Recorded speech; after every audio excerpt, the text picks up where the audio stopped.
Hi, my name is Sandra, and today we're going to talk about how teachers can build on the cultural and language strengths English learners already bring into the classroom. So, culture affects almost every part of teaching and learning. It can influence how a student communicates, responds to adults, works with classmates, or participates during a lesson. For example, one student may be comfortable speaking out and asking questions, while another may have learned being quiet and listening is the respectful thing to do. If we don't take the time to understand these differences, we may mistake a student's quietness for a lack of interest or understanding, which is pretty common. This is where cultural competence becomes important. To me, cultural competence does not mean knowing everything about every culture because that'll be impossible. It means being willing to learn about our students, reflect on our own assumptions, and adjust our teaching when needed. Culturally responsive teaching connects instruction to students' cultural knowledge and experiences. When students can relate to what they're learning, the content feels more meaningful. We can include students' cultural values by choosing books, music, pictures, and examples that reflect different backgrounds. We can also give students opportunities to share their traditions, languages, and experiences from home. At the same time, we should not expect one child to speak for an entire cultural group. Sharing should always be an invitation, not something a student is pressured to do. Culture also plays a major role in how comfortable students feel at school. Learning a new language requires students to take risks, and they are less likely to do that if they're afraid of being embarrassed. The classroom should be a place where different accents and languages are respected and where mistakes are treated as a normal part of learning.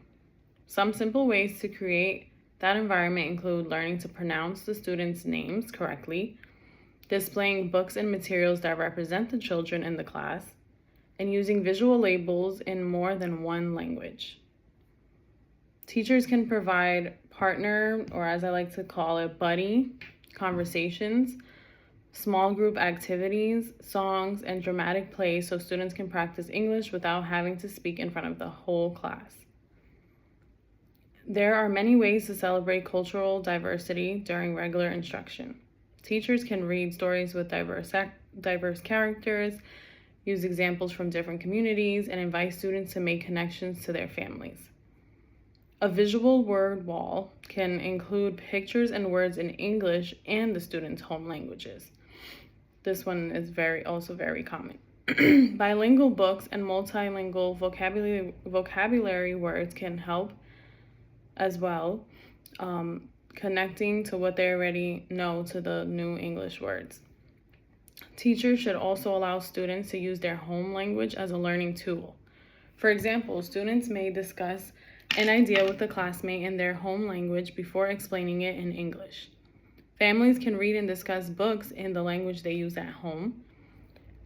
Continuing to develop the home language does not prevent a child from learning English. That's always been a big misconception. It gives the child the knowledge and language skills that can support learning English. It is also important to remember that English learners are not all the same. They have different personalities, educational experiences, cultures, proficiency levels, and learning needs. Some English learners may also have IEPs or other special needs. Teachers can support these differences by using visuals, modeling, gestures, sentence frames, extra time, extra processing time, small group instruction, and different ways for students to show what they understand. Though teachers must be careful not to assume that a student has a disability simply because the student is still learning English.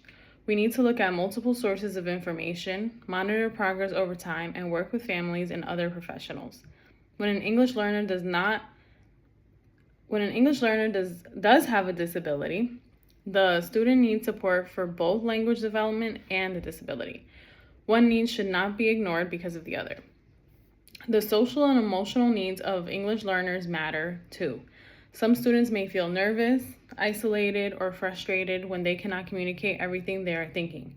Predictable routines, supportive peer partners, private check-ins, and cooperative activities can help students feel more secure. Classroom routines should be demonstrated and practiced with visuals rather than only explained verbally. Families and communities are also important sources of knowledge. The term funds of knowledge describes the valuable skills and knowledge found within families and communities. A family may have experience with cooking, construction, caregiving, business, gardening, storytelling, and many other areas.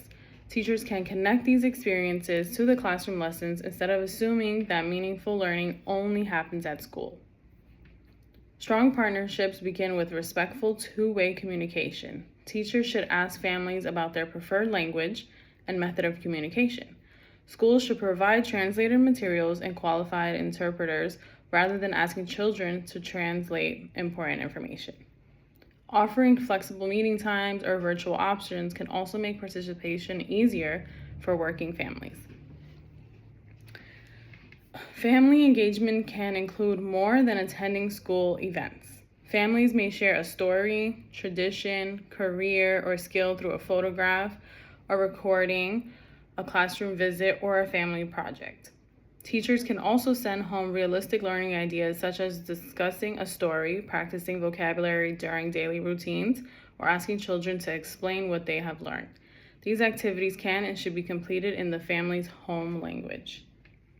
Schools can also partner with libraries, cultural organizations, local businesses, and community leaders.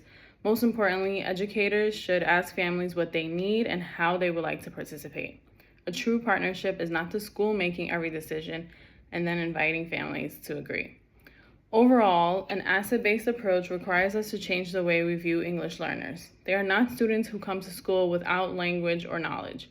They already have cultural experiences, family connections, skills, and language resources. Our job is to recognize those strengths and use them to help these students develop English, succeed academically, and feel that they genuinely belong in the classroom.